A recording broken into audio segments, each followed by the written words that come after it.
పెద్దలందరికీ కూడా నమస్కారం. వినపడుతుందండి చివరిదాకా? భక్తి తర్వాత మనకు అవసరమైన ఇంకొక ముఖ్యమైన విషయం గురించి కాసేపు మాట్లాడుకుందాం.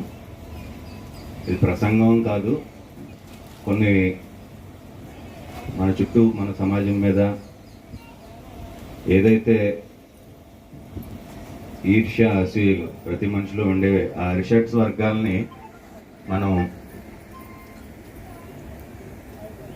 తొలగించుకుంటమే మోక్షం అనేది పెద్దలు సూచించిన మార్గం. రామానుజుల పరంపరకు చెందిన ఈ వేదికపై నుంచి ఈ అవకాశం నాకు ఇచ్చినందుకు మీ అందరికీ కూడా పేరు పేరున కృతజ్ఞతలు తెలియజేసుకుంటూ, ఇప్పుడు గత కొన్నేళ్ల క్రితం ఈ ఈర్ష్య అసూయల వల్ల మన సమాజం ఎంత బాధపడింది, ఏం జరిగింది అన్నది ఒకసారి తెలుసుకోవాల్సిన అవసరం ఉంది. ఎందుకంటే గతం మరిచిన జాతికి భవిష్యత్తు చీకటి. మనం ఎన్ని కష్టాలు పడ్డామో, ఎన్ని గొప్పలు అనుభవించామో, ఇవన్నీ కూడా మనకు తెలియాలి, మన తర్వాత తరాలకు కూడా తెలియాలి. తద్వారా రాబోయే ఇబ్బందుల్ని గుర్తించి వాటిని తలెత్తకుండా మనం చేసుకోవడానికి అవకాశం ఉంది. శ్రీరంగం అందరూ వినేమంటారు. శ్రీరంగం స్వామి ఎవరు విన్నారా? ఎవరన్నా వెళ్ళిన వాళ్ళు ఉన్నారా? శ్రీరంగం ఎంతో అద్భుతమైన మందిరం. ఆ మందిరం నుంచి విగ్రహాన్ని తీసుకుని పారిపోవాల్సిన పరిస్థితి ఒకప్పుడు వచ్చింది. తెలుసండి కదా ఎవరికన్నా? అయ్యో, ఇది ఈ మధ్య కాలంలో జరిగింది, ఒక 400-500 సంవత్సరాల క్రితం. అంతకుముందు ఇంకొక 400-500 సంవత్సరాలు, అంటే ఒక 1000 సంవత్సరాలు మన చరిత్ర మనకి కొద్దిగానే చెప్పారు. అసలు విషయాన్ని అసలు చెప్పలేదు. దానివల్ల ఆ ఇబ్బందులు ఇంకా కొనసాగుతూనే ఉన్నాయి. భారతదేశంలో సత్యహరిశ్చంద్రుడు అని చెప్పి హరిశ్చంద్రుడి గురించి మనం చిన్నప్పుడు చదువుకునే ఉన్నాం. ఈ మధ్యన కూడా దానికి సంబంధించిన ఒక నాటకాలు వేస్తానే ఉన్నారు. ఎవరైనా నాటకం చూసిన వాళ్ళు ఉంటే దాంట్లో ఒక పద్యం ఉంటుంది. హరిశ్చంద్రుడిని అమ్మడానికి బేరం పెడతాడు విశ్వామిత్రుడు శిష్యుడు కాలకౌశికుడు. ఒక కాటి కాపరి నేను కొంటాను ధర ఎంతో చెప్పు అని అడుగుతాడు. అప్పుడు ఏమంటాడంటే రక్షకత్రుడు, ఒక బలమైన మనిషి ఏనుగు మీదకి ఎక్కి ఒక రత్నాన్ని తీసుకుని ఎంత పైకైతే విసరగలుగుతాడో అంత ఎత్తు ధనాన్ని ఇచ్చి మనిషిని కొనుక్కో అంటాడు హరిశ్చంద్రుడిని. సరే, నా వద్ద మనిషిని పంపించే మా ఇంటికి వచ్చి ధనాన్ని పట్టుకో అంటాడు. ఒక కాటి కాపరి వద్ద అంత డబ్బున్న దేశం మనది, జాతి మనది. అయితే గత 1000 సంవత్సరాలుగా ఇంత సంపద ఇవన్నిటినీ కూడా తులతూగుతూ ఉండి హాయిగా ఉన్న ఈ జాతి మీద ఈర్ష్య అసూయలతో కొందరు కళ్ళు పడి దాడులు మొదలైనవి. ఈ విషయం కొంతమందికి తెలిసే ఉంటుంది, అందరికీ తెలిసే ఉంటుంది. అలాగా 1000 సంవత్సరాల కాలంలో ఈ దేశం నుండి తరలిపోయిన సంపద విలువ ఎంతో తెలిసి ఆశ్చర్యపోతాం. ఇవాళ మోడీ గారు ప్రభుత్వం వచ్చిన తర్వాత గత 10 ఏళ్లుగా మన జీడిపి ఎంత పెరుగుతుంది, అంత పెరుగుతుంది, ప్రపంచంలో 4వ స్థానంలోకి వెళ్ళాం, 5వ స్థానం నుంచి 4వ స్థానంలోకి వెళ్ళాం అని బాగా గొప్పలు చెప్పుకుంటున్నాం. ఆ విషయం తెలుసు కదా. ఈవేళ ప్రపంచంలో అత్యెక్కువ జీడిపి అన్నది అమెరికా దేశంలో ఉంది, $20 ట్రిలియన్. దానికి 2 డబ్బు 1000 సంవత్సరాల కాలంలో భారతదేశం నుంచి తరలి వెళ్ళిపోయింది, దోచుకుపోయిపోయింది. కారణం ఏంటంటే వాడికి లేదు, మనకు ఉంది. ఈవేళ అత్యంతంగా బాగా డెవలప్ అయిన కంట్రీస్గా మనం గొప్పగా చెప్పుకునే దేశాలు ఏవైతే ఉన్నాయో 10వ శతాబ్దం నాటికి రోజువారీ స్నానం వాళ్ళకి తెలియదు. సంవత్సరానికి ఒకసారి స్నానం చేసేవారు వాళ్ళు. అప్పటికే మనకి 3 కాలాల్లోనూ సంధ్య వార్చడం అన్నది మన దేశంలో ఉంది. అటువంటి అనాగరిక దేశాల నుంచి మన సంపద చూసి కళ్ళు కుట్టి దోచుకోవడానికి వచ్చి దోచుకున్నదంతా కూడా దోచుకుపోయారు. తిరిగి భారతదేశం పోయిందేదో పోయిందిలే, మళ్ళీ నిలబడదామని చెప్పి మన పని మనం చేసుకుంటున్నాం. ఇక్కడ మన పని మనం చేసుకుంటున్నాం అన్న దగ్గర ఒక చిన్న విషయం తప్పు జరుగుతుంది. ఆ తప్పు గురించే మనం ఒకసారి విమర్శ చేసుకోవాలి. ఆ తప్పు జరగకుండా వ్యక్తిగతంగా మన ఉద్యోగం, మన వ్యాపారం, మన వ్యవహారాలు చేసుకుంటూ మనం ఏం చేయాలి అన్నది ఎవరికాళ్ళు ఆలోచించుకుని ఇంట్లోంచి బయటికి రావాల్సిన అవసరం ఉన్నప్పుడు రావడం కూడా మన కర్తవ్యంగా భావించాలి. అలా వచ్చిన వాళ్ళు చాలామంది మహాపురుషులను మనం చూసాం మన చరిత్రలో. ఇప్పుడు ఈ 1000 సంవత్సరాల కాలంలో పోగా మిగిలిన సంపదతో తిరిగి భారతదేశం 75 సంవత్సరాల క్రితం మనకి స్వాతంత్రం వచ్చింది. అక్కడి నుంచి మనకు మనమే పాలించుకోవడానికి కొన్ని వ్యవస్థలు ఏర్పాటు చేసుకున్నాం. మనకి తిన్నదరగడానికి జీర్ణ వ్యవస్థ, బతకడానికి గాలి పీల్చడానికి శ్వాస వ్యవస్థ, ఎలాగో మనల్ని మనం పాలించుకోవడానికి కొన్ని వ్యవస్థలు ఏర్పాటు చేసుకున్నాం. ఆ వ్యవస్థల్లోనే మనం పోలీసులు ఉన్నారు మనల్ని కాపాడడానికి, హాస్పిటల్స్ ఉన్నాయి మనల్ని అనారోగ్యాన్ని నుంచి కాపాడడానికి, సైన్యం ఉంది మన దేశాన్ని రక్షించుకోవడానికి. మనం హాయిగా ఉంటున్నాం. ఇక్కడ ఉంటూ మనం చేస్తున్నది ఏంటంటే తిరిగి పాత పద్ధతిలోకి మనం వెళ్ళిపోతున్నాం. మనకు తెలియకుండానే మనం వెళ్ళిపోతున్నాం. సరే, 1000 సంవత్సరాల కాలంలో ఈ సంపద అంతా ఎక్కడి నుంచి ఎవరు దోచుకుపోయారో ఒక చిన్న లెక్క చెప్తాం. అలా సంపద అంతా ఎక్కడ పోగపడేది ఎవరికైనా చెప్తారా? కృష్ణదేవరాయలు గారు తమిళనాడు జయించాడు, తంజావూరు దాకా వెళ్ళాడు. వస్తూ ఏం చేశాడంటే తిరుపతికి శ్రీవారి సన్నిధికి వచ్చాడు. బోల్డ్ అంత డబ్బు ఇచ్చేసి వెళ్ళిపోయాడు.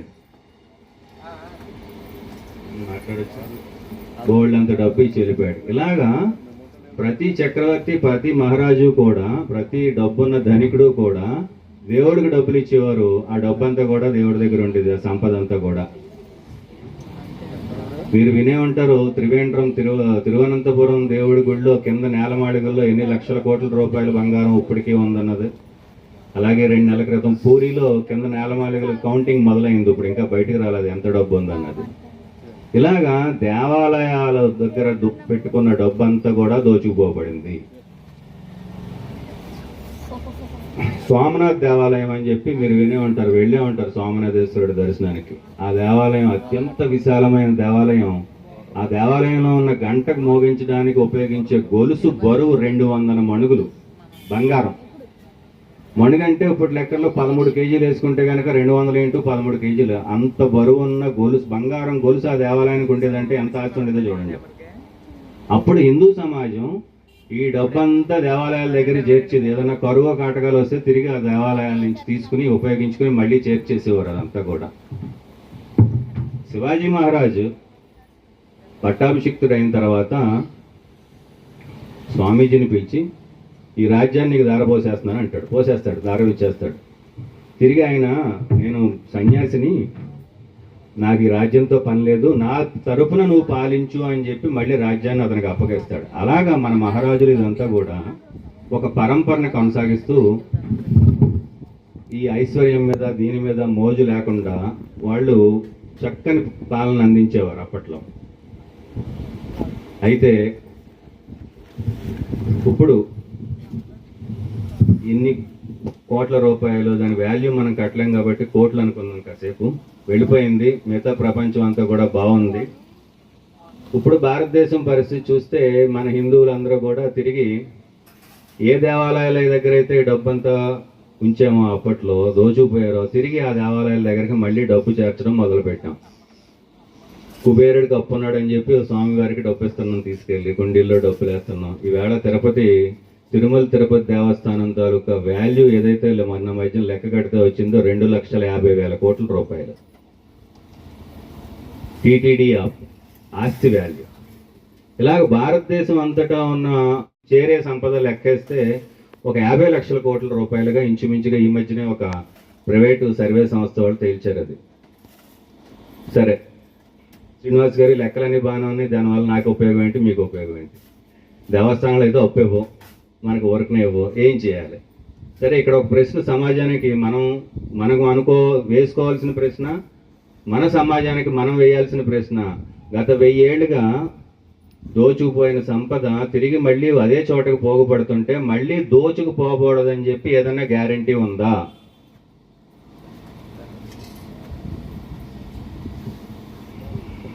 చెప్పాలి. గ్యారంటీ ఏమన్నా ఉందా? గట్టిగా చెప్పాలి. ఏం చేయాలి? ఇప్పుడు కాకపోతే ఇంకో 20 సంవత్సరాలకో, 30 సంవత్సరాలకో, ఒక 50 సంవత్సరాలకో దోచుకుపోయే పరిస్థితులు ఆల్రెడీ ఇప్పటికే సృష్టించబడి ఉన్నాయి. అటక్ నుంచి కటక్ వరకు అని చెప్పుకుంటాం. అటక్ అంటే పాకిస్తాన్కి ఆ మూల ఎక్కడో ఉంది. ఒకప్పుడు పాకిస్తాన్ కూడా మనదే, దాని పక్కన ఉన్న ఆఫ్ఘనిస్తాన్ కూడా మనదే. కాందహార్ అంటున్నాం, గాంధారి గారి పుట్టిన ఊరు, దుర్యోధనుడు అమ్మమ్మ ఊరు. బర్మా ఈ మూల ఉంది, అది కూడా మందే. ఇదంతా కూడా మందే. అంటే ఏంటంటే ఒకే రకమైన వ్యవహారాలు జరిగేది, ఒకే దేవుణ్ణి, ఒకే విధమైన ఆచార వ్యవహారాలని పాటించే దేశం కాబట్టి ఇదంతా కూడా అఖండ భారతదేశం అంటాం. మనం చూస్తుండగానే గత 150 సంవత్సరాల్లో ఈ అఖండ భారతదేశం ఎన్ని ముక్కలైంది? ఆఫ్ఘనిస్తాన్, పాకిస్తాన్ నుంచి మళ్ళీ బంగ్లాదేశ్, ఇలా చూస్తే ఒక 8 ముక్కలు మన నుంచి విడిపోయినాయి. గ్యారంటీ లేదు. రేపొద్దున్న తమిళనాడు విడిపోయే అవకాశాలు ఉన్నాయి. రాహుల్ గాంధీ గారు వెళ్ళి బయటికి వెళ్ళి ఏదో మాట్లాడుతున్నాడు. వీళ్ళందరూ కూడా భిన్న జాతుల వాళ్ళు, ఏదో కర్మగాలి కలిశారు అప్పట్లో పటేల్ గారు వల్ల. రేపో మాపో విడిపోవడం గ్యారంటీ అని తేల్చేశాడు ఆయన. తేల్చేస్తే రేపొద్దున్న వేరే వాళ్ళు ప్రేరితంతో ఏదన్నా జరిగితే మన దగ్గర ఏముంది? శక్తి ఏముంది? మనం ఆపగలమా?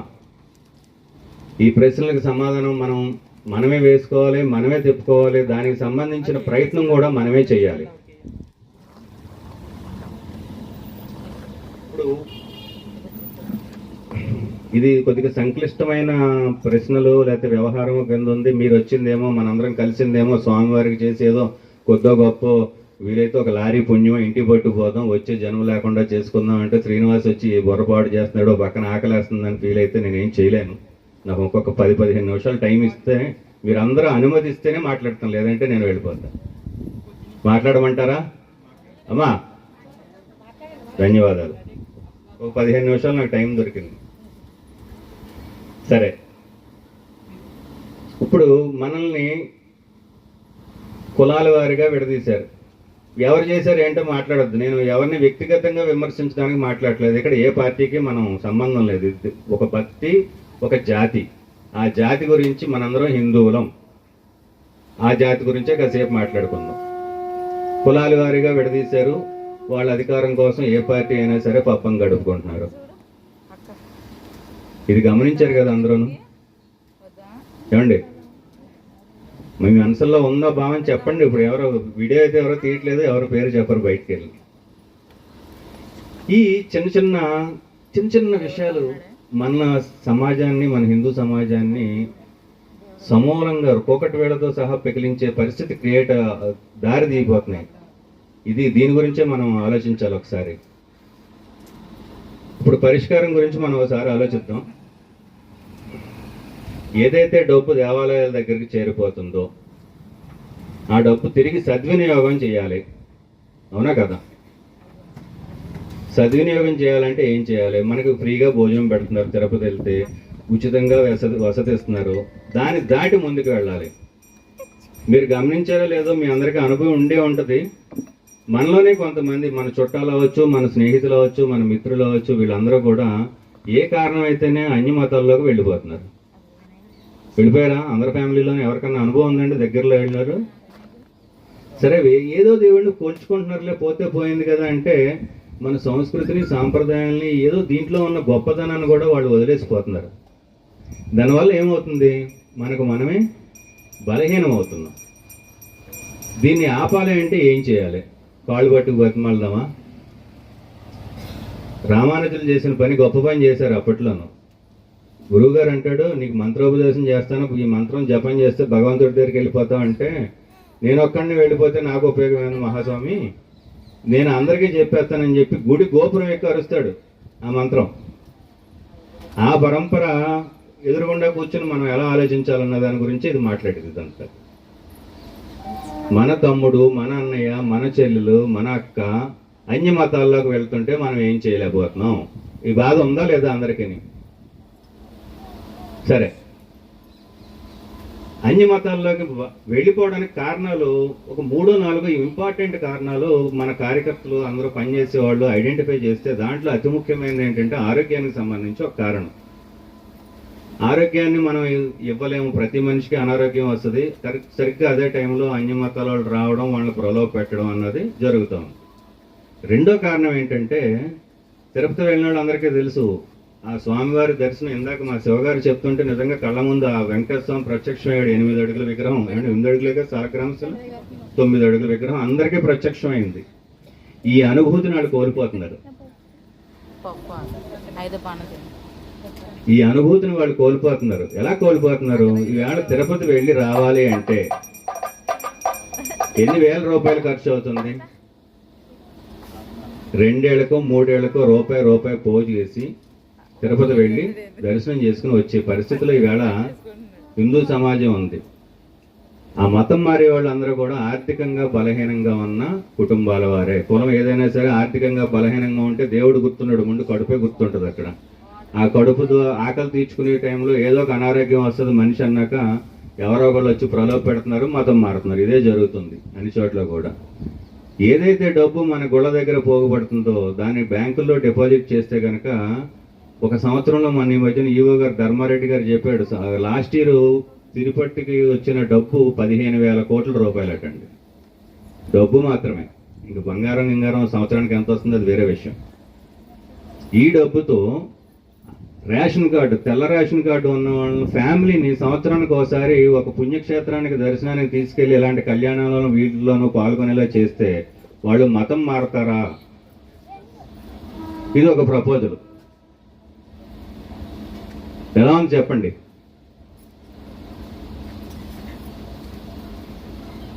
అలాగే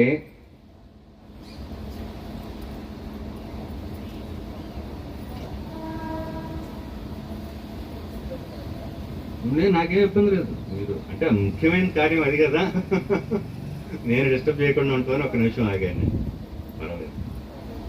శ్రద్ధ అటు మీదే ఉండాలి. ఒక 2 నిమిషాలు గ్యాప్ తీసుకుంటాను.